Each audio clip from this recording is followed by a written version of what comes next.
Ambassador.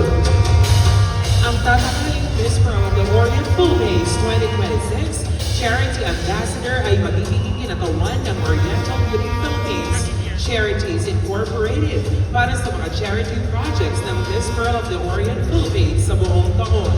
Siya ay makakatanggap ng bulaklak mula sa June Salute Weddings and Events at Life and Accident Insurance Coverage Plan mula sa Rome Empire Philippines na may halagang 300,000 pesos. Ang lahat ng mga kandidata ng Miss Pearl of the Orient Philippines ay makakatanggap din ng Life and Accident Insurance Coverage Plan mula sa Rome Empire Philippines na may halagang 300,000 pesos. Ang mga papremyo ay igagawa ni Inang May Robles, Charity Project Director ng Miss Pearl of the Orient Philippines. Alam, Miss Pearl of the Orient PH Charity Ambassador IC Taguig City, Hercules de Coloma.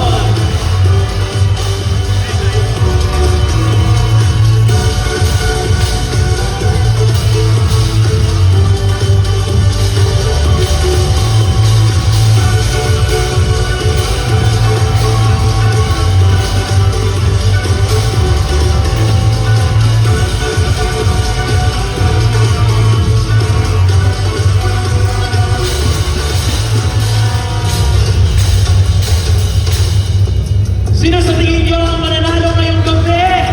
Mga kababayan, malapit na tayong matapos sa ating programa. Again, congratulations to these beautiful ladies tonight. Ang gusto rin natin na parangalan ang Miss Pearl of the Orient PH Visayas. Sino kaya sa kanila? Miss Pearl of the Orient PH Visayas. Nakakawang isipin na lahat kayo ay nakangiti. Ano kaya ang inyong mga iniisip? Lahat ay magagandang dilag ngayong gabi at nagpakita ng talento, determinasyon, passion, most especially faith. Nakikita mo sa kanila na sila ay naniniwalang karapat dapat sila na ma-award bilang queen ngayong gabi.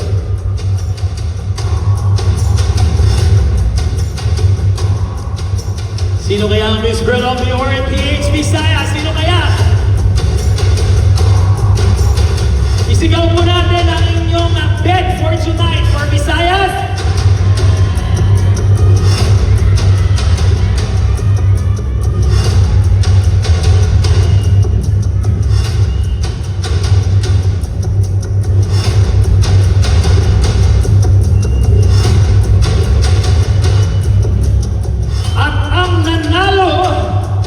Miss Pearl of the Orient PH Visayas IC Sikihor Julia Aline Langapa.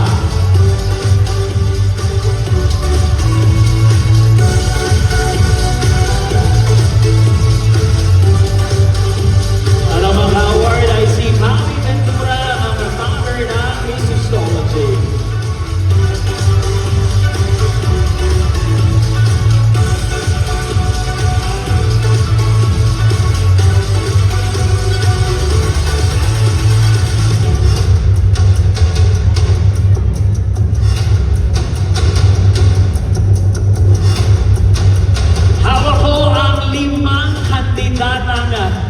I-award natin ngayong gabi. Uunahin natin ang second runner-up.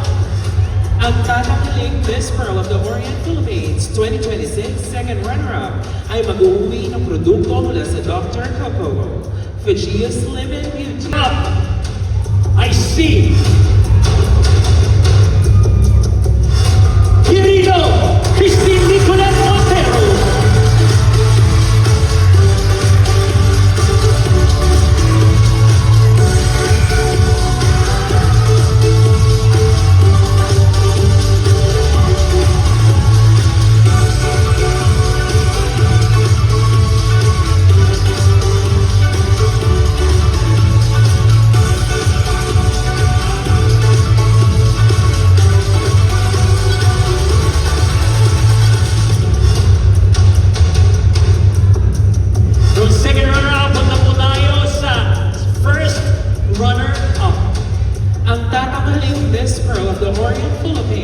2026 first runner-up ay mag-uuwi ng produkto mula sa Dr. Coco, Fajio Slim Hand Beauty, Saturday is Live, Bulaklak mula sa Flowers Republic at cash prize na 25,000 pesos. Siya rin ay makakatanggap ng life and accident insurance coverage plan mula sa Rome Empire Philippines na may halagang 300,000 pesos. Ang mga papremyo ay igagawad nila Binibining Jasmine Cole Arcega, Miss Pearl of the Orient Philippines 2025 third runner-up, at Ginoong Rian Fernandez. Mga kababayan, ang ating first runner-up ay si Tarlac Province, Mary Alma de la Cruz.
pagtulungan ng local government ng Rosales at Manawag, Pangasinan at ang sponsors ng Miss Pro of the Orient Philippines 2026.